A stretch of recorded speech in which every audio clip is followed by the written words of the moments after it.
Hi everybody, I'm going to model for you what to do with the experiment for baking soda and vinegar. I don't have anybody to tape me, and I tried it with the computer and it wasn't super convenient.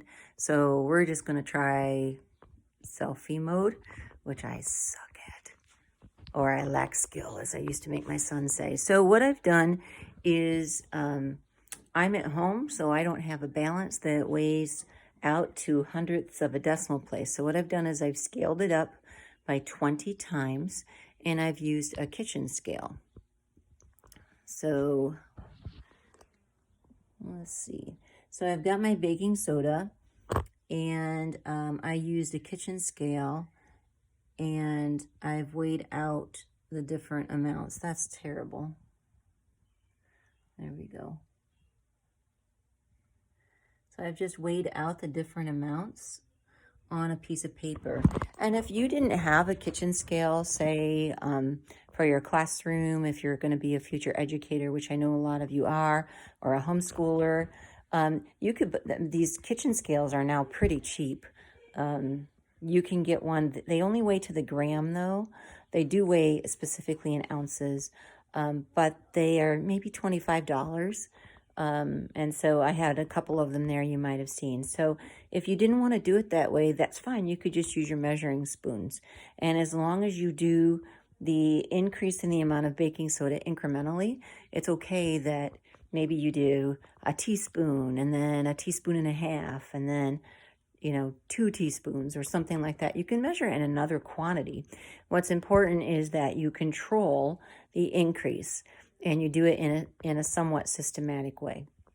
So you could go 1 teaspoon, 2 teaspoons, 3 teaspoons, 4 teaspoons, and then maybe skip and do 10 teaspoons to really swamp it.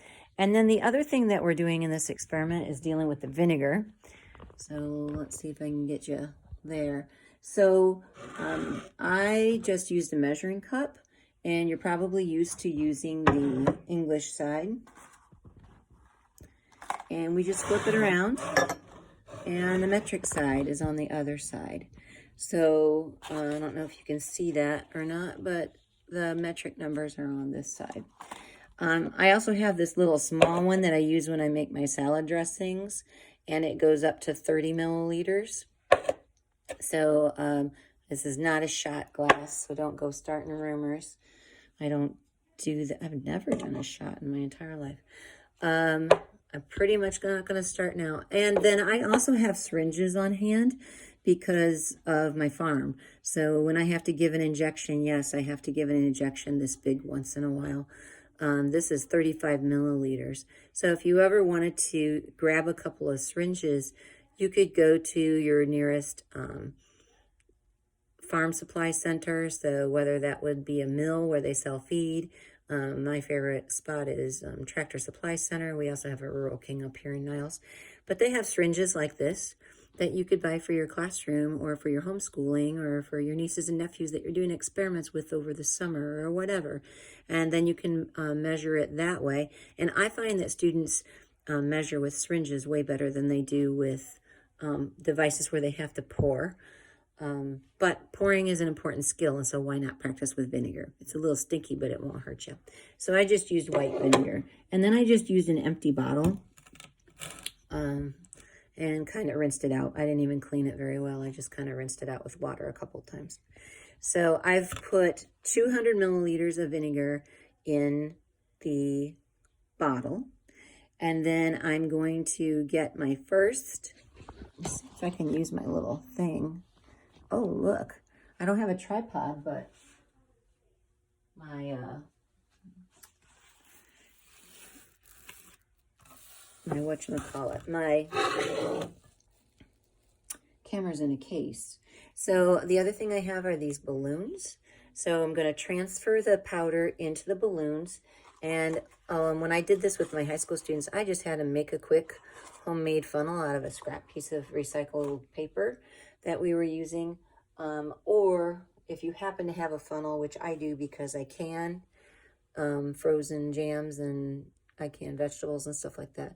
I have a little funnel like this. So you could use a kitchen funnel that you picked up or not. So I'm going to transfer that. now. And you're going to put the balloon over the end of whatever you're doing. I'll do it with a paper just to show you that it's not that bad.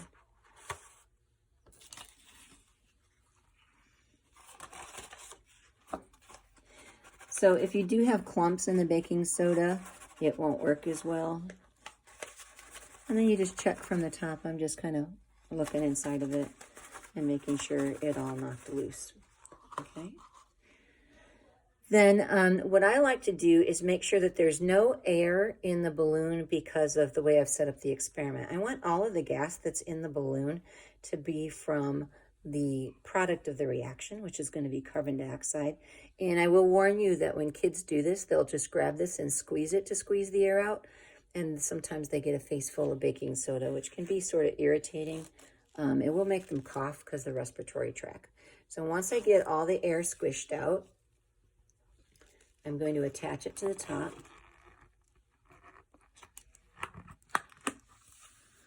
And you can do this with, I did this with my son's first grade class. They were classifying, sorting things, defining sorting rules in math class. And they were doing solids, liquids, and gases.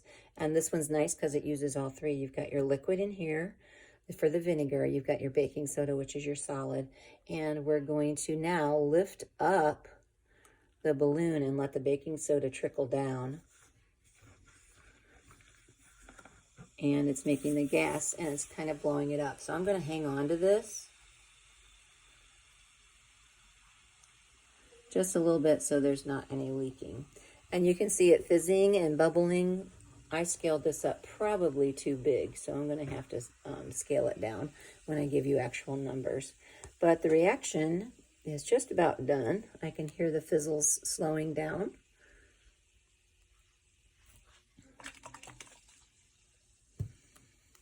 And then what you want to notice at the end is whether or not there's any baking soda left. And so right now I still see a few bubbles going, but I do not see any white powder left on the bottom of this. So now I have a balloon that's inflated. I'll back it up. And I want to measure that balloon. So this is very estimate-ish, but I'm just going to grab a ruler and I'm going to estimate. I find it easier to estimate the diameter and then divide by 2. So that's probably how I will do it. And I will get my data point for you.